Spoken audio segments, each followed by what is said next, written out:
Здравейте, фенове на художествената гимнастика! Ето, че след броени дни започва световното първенство. Какво може да кажем за него? Моята прогноза, разбира се, искам Стили най-накрая да стъпи на върха на света. Смятам, че тя заслужава, а и може да постигне. А вие, какво смятате, че би било класирането? Ева дали ще успее да се класира в първите 18 за многобоя? Ансамблът ни ще си изиграли съчетанията, ще спечели ли медали, ще влезе ли в финали? Как смятате? Пишете долу в коментарите. Тази година не съм правила статистика, но за сметка на това пък Клемтис е направила една доста подробна статистика, която сега ще разгледаме. Ето тук е записал абсолютно всички резултати на всички състезателки, за което адмирации, това е огромен труд. И да видим сега какво се получава по статистика. Най-високият им сбор на съответен многобой. Виждаме, че Варфоломеев в кушна пока е изкарала резултат 122,050, с което определено води класацията пред Таисия, която има сбор от 120-150, отново в Клуш. Това всъщност е следното състезание, което наблюдавахме. Рафаели пък в Милано игра много силно, там направи сбор от 118-250, докато Стили е чак четвърта, където всъщност нейният сбор е европейското първенство. Най-високо. Бих казал, че тези турнири това е най-високото ниво. Тук може да проследим и надолу как е класацията. Следва Ринкейс, Мейтал Сумкин, Харнаско, която няма как да участва на световното, Тара Драгаш, която напредва все повече, Лиляна Левинска, Вера Тогулукова, Барбара Домингос, Тахмина. Интересно, че чак 12-та, за мен изненадващо. Джована Сантош, Меган Чу, Амалия Лика, Даниела Муница ще се представи добре на европейското. Айбота. Интересно, Колосов води пред Семакова. Андрея Едуарда, Полина Карика следва и нашата Ева Брезалиева е със сбор, който е чак 22-ро място, което не е особено обнадеждаващо, предвид, че влизат само първите 18 за многобой. Но все пак това е каквото са постигнали от проведените състезания. Те не са били на всички. Не винаги играят по най-добрия начин. Интересно тук е, че дори Яница Динева се намества 45-та, за което поздравления. Направих си труда да погледне и Дара Стоянова. Тя има най-висок сбор 103 точки на Европейската купа, мисля, че беше. Така че напредват и младите ни надежди, бих казал. Да погледнем сега какъв е резултата при отделните уреди. В обръча Стили има втори най-висок резултат след Таисия, където следва Варфоломеев. На топка дори се изненадах, че тук Стили няма 30-ка изкарана на никой турнир, а бих казал, че топката може би тази година е най-силното съчетание, но затова пък, както виждаме, в артистичност взима и най-висока оценка. Аз смятам, че те се и подобрили, както нейната треньорка беше казала, че са работили изключително за артистичност във всичките и съчетания. При бухалките е с трета оценка, в лентата е с втора, дори тук виждаме и Дара Стоянова се намесва десятката. Прегледаме и трудностите, артистичността и изпълнението. Бих казал, че с обръча явно нашите момичета се справят доста добре. Стилия с 14,1 трудност, и си е 14,2, така че това не е голяма разлика. Дори Варфоломеев няма 14, а пък Ева и Дара Стоянова виждаме, че имат над 13. Където сега се надявам за световното първенство Ева да е повишила трудността. В артистичност или е взимала и то на нашата купа 8,3 най-много, където смятам, че определено биха могли да вдигнат повече. Вероятно са го направили. А в изпълнение 8,250 също би могла да вдигне. Тя играе доста чист принцип, но понякога залита на пируетите. Може би се съсредоточава в нещо друго повече. Надяваме се, че на световното ще бъде точно и прецизна във всяко едно отношение. При топката 13,3 виждаме, че тук Дария Варфоломеев води. Всъщност Дария има единствено проблем с обръча, той е и нов, докато останалите уреди е доста по-напред, като погледнем и че взима много високи оценки в артистичност и в изпълнение в рамките на 8,5, 8,4, както виждаме дори и при лентата, докато при стили не е точно така. Виждам, че има 8,5 артистичност на топката, но на обръч, на бухалки, на лента има около 8,2-3 до 35. Изпълненията, лентата има най-ниско изпълнение. Напоследък там най-не се получава, но аз вярвам, че тя ще изиграе по най-добрия начин, точно на световното първенство, когато трябва. Така да видим общата статистика. Най-добрият сбор, който може да се получи за всяка една гимнастичка от получените оценки до момента. И ето какво се получава. В случая стили излиза като трет. Разбира се, Варфоломеев е първа. Както може да видим, няма май кой да я бие в нито един корт. Излиза, че взима най-високите оценки от всички. И виждаме, резултатът е 123,45.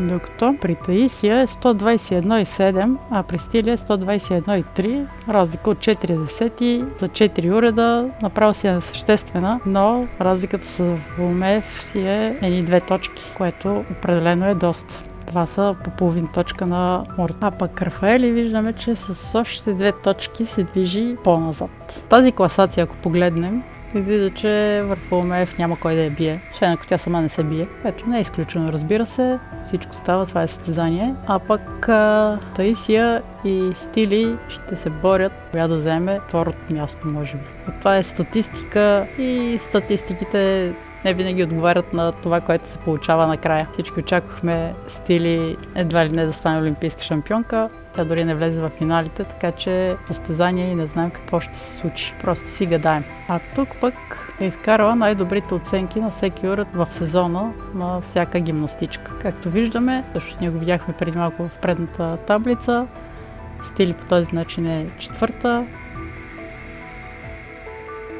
Всички си мислихме, че тази година, като намалят трудностите с уред и с тяло, то съчетанията ще станат по-лесни за гимнастичките, ще ги играят с по-голяма лекота, ще има повече танц в съчетанията, но всъщност не се получи точно така. А дори обратното. Оказва се, че премахвайки част от критериите за трудност с уред, трябваше момичетата да измислят други критерии, които се оказаха по-сложни и по-трудни. И както виждаме, абсолютно всички гимнастички грешат. Няма такава, която да излиза и да играе без грешка. Просто няма. И дори не е само в индивидуалното, това се случва и с ансамблите.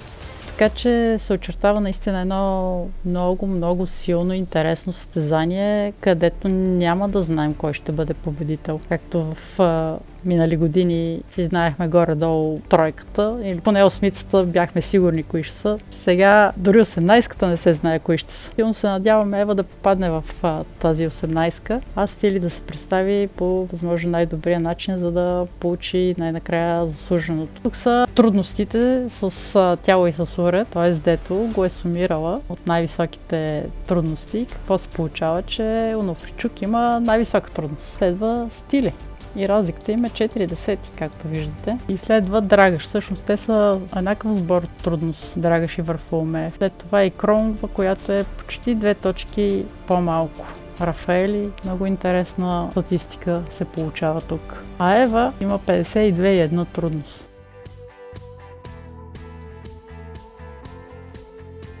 Нашия ансамбъл, както знаем, прекалено много контузии, смяна на момичета. Голяма част от тях ги познавам и лично и просто им стискам много палци да успеят да се изиграят съчетанията по най-добрия начин, защото имаха един недобър сезон. Въпреки това, както виждаме, България се нарежда след испанките. След тях са Бразилия, Китай, Япония, Азербайджан. Интересното е, че виждаме на ленти нашите имат най-висок сбор, който са получавали от всички. Най-висока трудност, най-висока артистичност и най-високо изпълнение. Което поздравления, това е било на Европейската купа в Бургас. Докато в смесеното също сме с най-висока оценка, но не най-високото. Макар че тук разликата е 2 и в общи линии повечето се въртат около 13,5-6. В артистичност бих казал, че сме сред най-високите. В изпълнение виждаме, че разликата според е 1/10, която е несъществена. Така че много интересна статистика имаме тук. Ето каква е статистиката с най-високите оценки максимално, които бихме могли да получим. Това, което сме изиграли, сме получавали от различните състезания. Виждаме, че тук България се нарежда на първо място, като имаме сборът с най-високите оценки в трудност, артистичност и изпълнение, които сме изкарали на различните състезания. Т.е. са най-високите оценки. Втори, съответно, са испанките. Разликата си е точка и нещо, което не е малко. Следват Бразилия, които са след нас на 2,5 точки разлика. Това е съществена разлика. Ако пък погледнем най-добрите резултати от състезанията, както вече видяхме, България на второ място в многобоя се получава. Първи са испанките, трети бразилките. Така че за мен лично този сезон испанките имат най-хубавите съчетания, лично според мен, и ги играят най-чисто от всички за момента, това, което съм следила, но както и преди това казах, виждаме, че и при ансамблите няма състав, който да изиграва всеки път и двете читания, а в Бразилия ще е доста важно и с тези ленти ще бъде голямо предизвикателство. Пожелавам много голям късмет на нашите момичета, защото смятам, че са достатъчно подготвени, просто им трябва късмет. И нека все пак кажем, кои момичета ще представят България на световното първенство. София Иванова, Райчо Стоянов, Даная Атанасова, Алина Коломиец и Емилия Обретенова.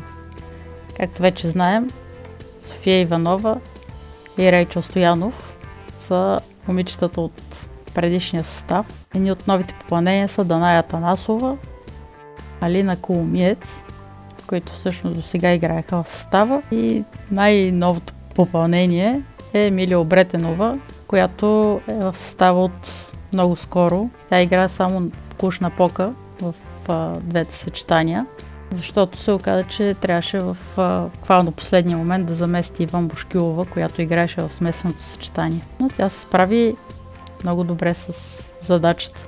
Видяхме и снимки, където се вижда, че Маргарита Василева от състава, който игра в Париж, се е върнала в ансамбъла, както и Маги Вълкова от индивидуалното девойки, която до година се качва в жени, също тренираше с тях. Така че, вероятно и до година ще има промени в състава, но ще видим какво ще се случи. Тогава се сменят и уредите, така че сигурно ще има нови съчетания, промени в състава, дали Весела ще заложи на 6 гимнастички или ще бъдат 5.